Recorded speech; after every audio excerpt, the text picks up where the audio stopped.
Andres protagonista nabarmenetako izan zen Atletiken aurka, eta ia amets gaizto ere bai. Fernandez bere geldiketak tarteko Jose Luis Mendilibarren aingeru guardakoa da. Aurreko denboraldian bezalaxe aurtengoan ere giltzarri izango dela dirudi. Arazo askoren konpontzailea da.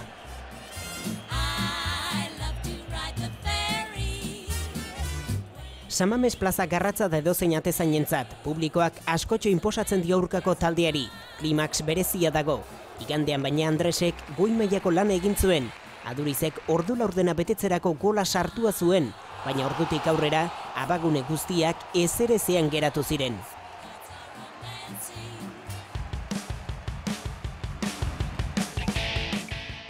Aurreko denboraldiko lehen partidan Asier Riesgo ordezkatu zuenetik Vicente Calderonen gorenean dabil atezaina.